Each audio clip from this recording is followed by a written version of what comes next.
Bonjour, aujourd'hui je vais vous présenter l'outil de sélection de Clip Studio Pen. D'abord je vais vous présenter les différents étapes de mon dessin. D'abord j'ai fait le sketch, puis j'ai ancré le tout et j'ai placé les dialogues. Et ensuite on va sélectionner le cadre du bas pour supprimer le corps du personnage comme ceci. Bon, ensuite on va essayer de sélectionner chaque zone et de colorier grâce à l'outil sélection.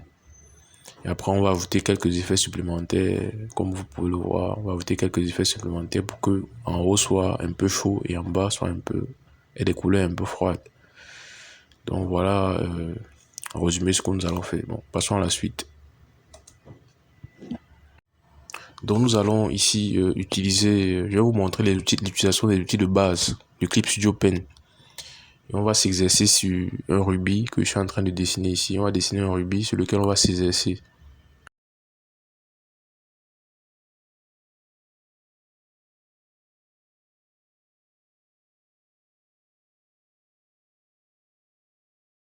Maintenant ici, je vous présente les différents outils de sélection. Il y a rectangle, il y a ellipse, il y a lasso, polyline, sélection pen, erase selection et shrink selection. Maintenant, nous allons commencer par utiliser rectangle. Pour utiliser rectangle, c'est assez simple, on fait un cliquer glisser et voilà, on peut le sélectionner comme ça. C'est facile à utiliser. Il suffit de faire un cliquer glisser. Bon, allez, maintenant, je vais vous faire un rapide tour d'horizon des outils qui sont là, qui apparaissent là. Lorsqu'on fait une sélection, déjà ici, ce bouton permet de sélectionner, c'est-à-dire que lorsqu'on sélectionne, après on désélectionne, on sélectionne, on désélectionne. Le deuxième outil permet de découper les alentours de la sélection. Vous voyez là, on peut dessiner dessus, on a découpé l'ensemble de la sélection. Bon, le troisième permet d'inverser la sélection. Là, vous voyez, c'est sélectionné, on inverse la sélection et on peut dessiner derrière le dessin parce qu'on a inversé la sélection du carré noir. Puis ceci permet d'étendre la zone. On peut étendre de 60 pixels comme ici. Le carré s'étend. L'outil suivant permet de réduire la zone de sélection. Ici, on va réduire de 80 pixels. Voilà, on a réduit de 80 pixels. L'outil suivant, c'est l'outil supprimer. Il permet de supprimer l'intérieur de la sélection. Ensuite, nous avons l'outil qui permet de supprimer l'extérieur de la zone de sélection cette fois-ci. Ensuite, là, il y a l'outil couper et coller, c'est-à-dire que on va couper le carré, séparer le carré de l'ensemble. Le voici, voilà, sous forme de calque. Quand on coupe, ça crée un calque. Voilà. Ça permet de séparer. Copier et coller permet de copier la sélection sans supprimer l'objet sur lequel il a été sélectionné. Là, il y a création de deux calques, mais sauf que il n'y a pas le premier calque sur lequel on a supprimé, copier la sélection n'est pas supprimée. Bon, ensuite, on a un outil qu'on utilise depuis le début qui permet de extraire une zone de sélection et de faire ce qu'on veut avec. Voilà. Après, on a l'outil rempli. Ici, vous allez remplir la zone de sélection avec la couleur que vous souhaitez. L'outil nouvelle trame permet de remplir la zone sélectionnée avec un motif.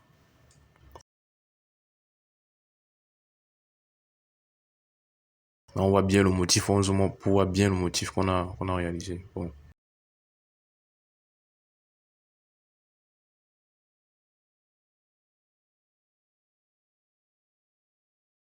Enfin, le dernier outil sur notre liste, c'est l'outil réglage. En fait, il va permettre tout simplement d'ajouter des raccourcis à droite de la liste des outils.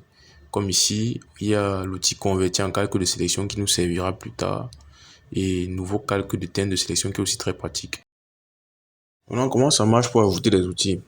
En fait, on clique juste sur le bouton réglage et ensuite sur la fenêtre, on va choisir l'outil qu'on veut ajouter. Ici, on va essayer d'ajouter les outils annuler et rétablir.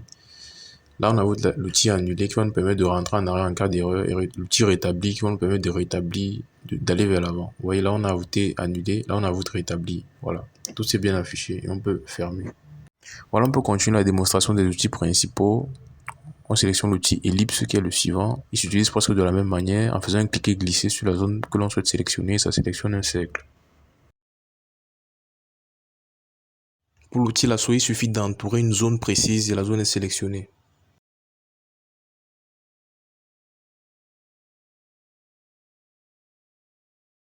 Après, il y a l'outil Polyline. L'outil Polyline, quant à lui, permet de sélectionner une zone par clic successif. Donc, on clique un point, puis un autre, jusqu'à faire la boucle complète pour terminer la sélection. Selection Pen permet tout simplement d'ajouter une zone de sélection à une zone de sélection préexistante.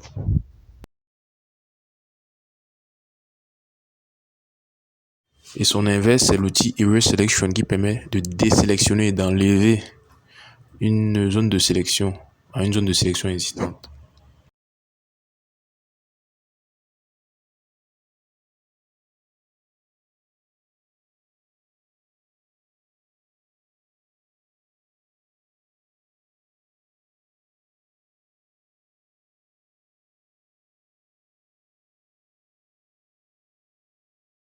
Le dernier outil de la série, c'est l'outil Shrink Selection. Pour l'utiliser, c'est simple, il suffit d'entourer l'élément que l'on souhaite sélectionner.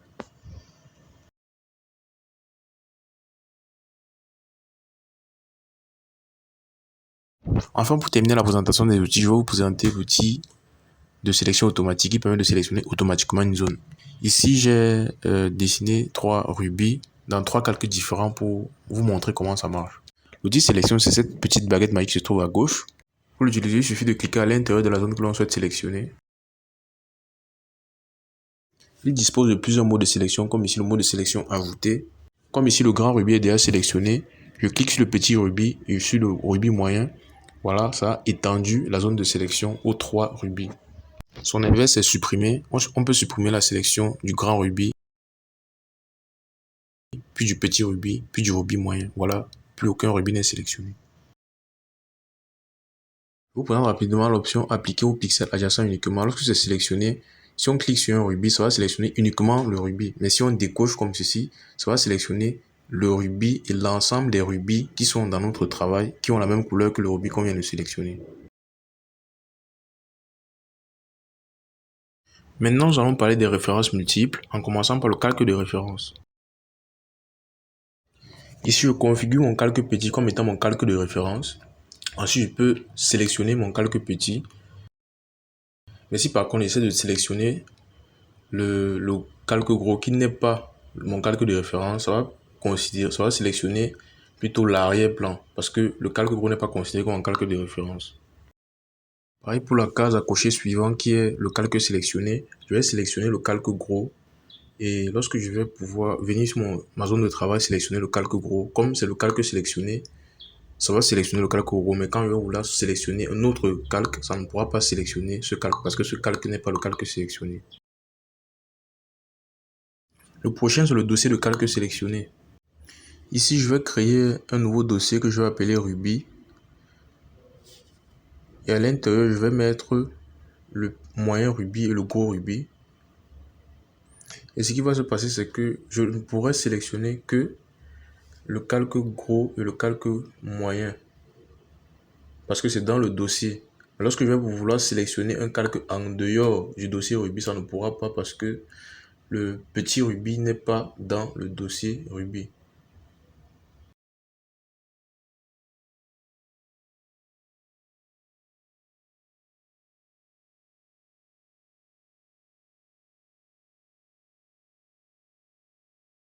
Petite astuce pour rétablir les paramètres par défaut d'un outil, il suffit de cliquer sur le bouton ici et de cliquer sur OK. Et ça remet les paramètres par défaut.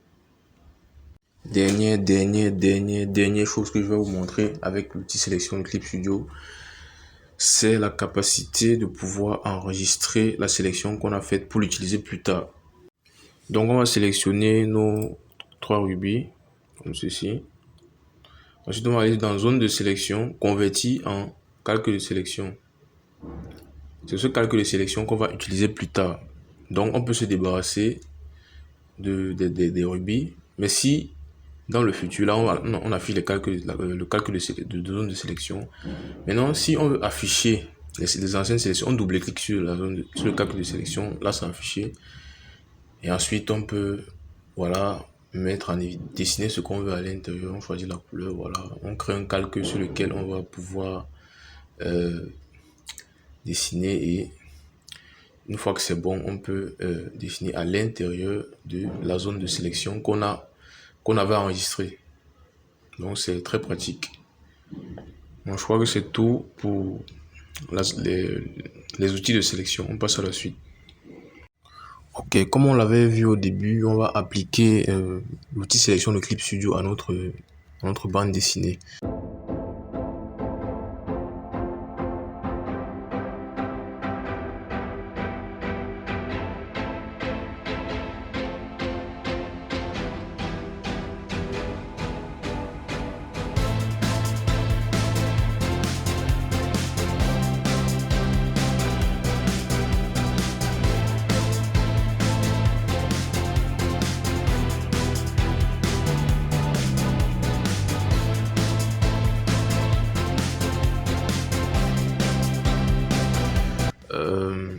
Nous avons commencé notre travail par faire des esquisses. On a créé plusieurs calques qui nous ont servi à dessiner nos esquisses. Ensuite, nous avons dessiné les différentes cases de notre bande dessinée. Puis nous sommes passés à l'ancrage de notre dessin. Puis après l'ancrage, il y avait une partie du personnage qui débordait qu'on devait effacer. Et on va l'effacer en se servant de l'outil sélection.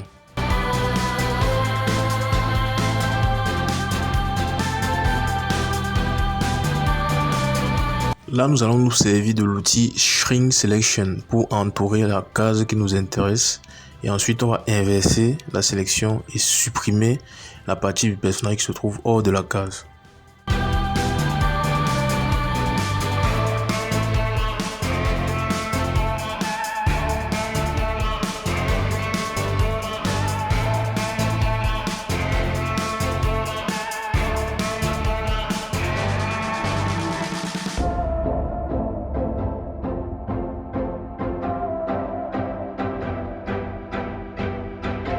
Après avoir créé les bulles de dialogue de notre dessin, nous allons essayer d'enregistrer les zones de sélection des deux cases.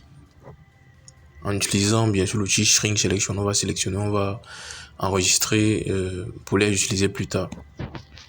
Cela va nous permettre d'éditer de manière globale les deux cases, en modifiant par exemple les backgrounds sur les deux cases, les arrière-plans, les différentes textures de manière globale.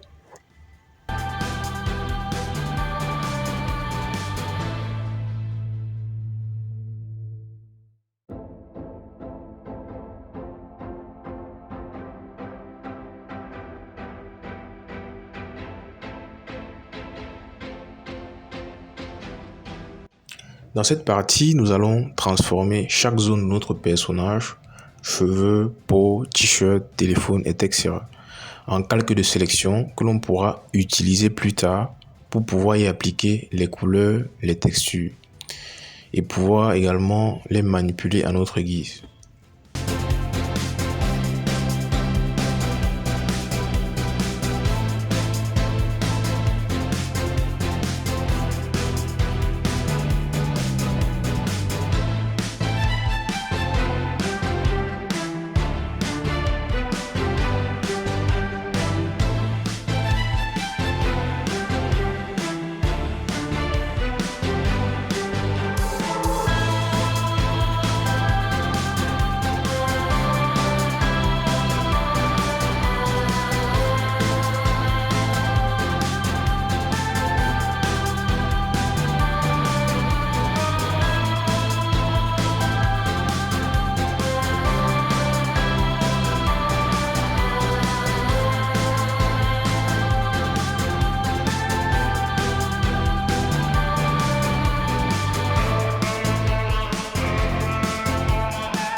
Lorsque j'avais fini de découper toutes les parties de mon personnage en zone de sélection et appliquer les couleurs de base, mon travail ressemblait à peu près à ceci. Maintenant, je vais vous montrer comment j'ai fait pour appliquer la lumière sur les cheveux, le visage et le t-shirt de mon personnage en même temps. Il suffit d'activer chacune des zones de sélection correspondantes simultanément en maintenant enfoncer le bouton Alt du clavier et en double-cliquant l'un après l'autre sur les zones de calque qui nous intéressent. Puis après avoir créé le calque lumière, on va choisir une couleur qui s'apparente au bleu. Ensuite, on va choisir le pinceau et on va colorier la zone indiquée. Ensuite, on pourra modifier à notre guise l'opacité de la couleur et faire certaines modifications grâce à la zone de sélection.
Petite remarque ici, lorsque je veux peindre le mur dans la première case, je sélectionne d'abord la zone de sélection de la première case. Ensuite, je maintiens Alt et je double-clique sur la zone de sélection sol pour sélectionner uniquement ce qui se trouve derrière le personnage en excluant le sol. C'est très important. Donc le bouton Alt maintenu permet d'ajouter une sélection à une sélection existante ou alors de supprimer une sélection à une sélection existante. Donc c'est une astuce.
Une fois mon travail terminé, ça ressemble à peu près à ceci.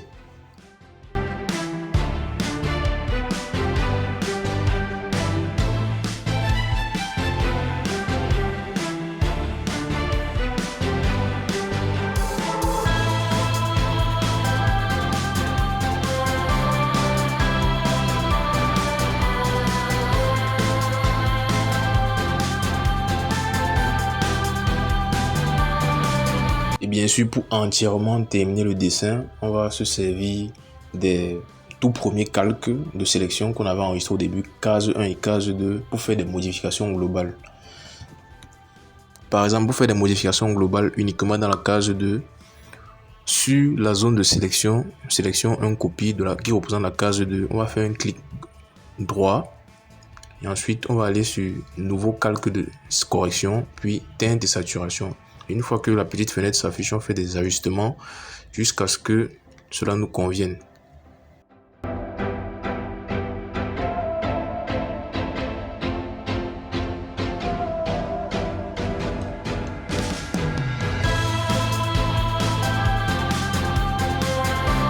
On va ajouter d'autres couches de calque à la case 2 en faisant la même opération.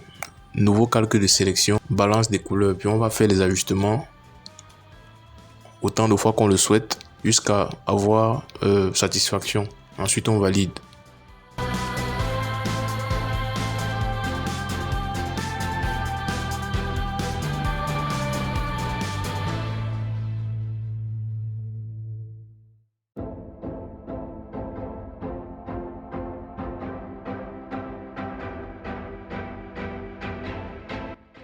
Et pour la case 1, c'est presque la même chose. On fait le même ajustement et une fois qu'on est satisfait, on enregistre et c'est bon.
Une fois mon travail terminé, ça ressemble à peu près à ceci.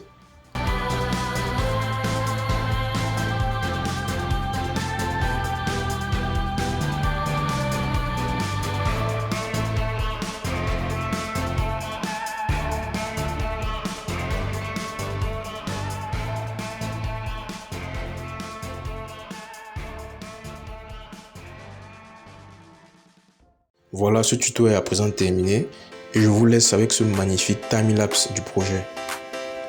Merci, au revoir et à la prochaine.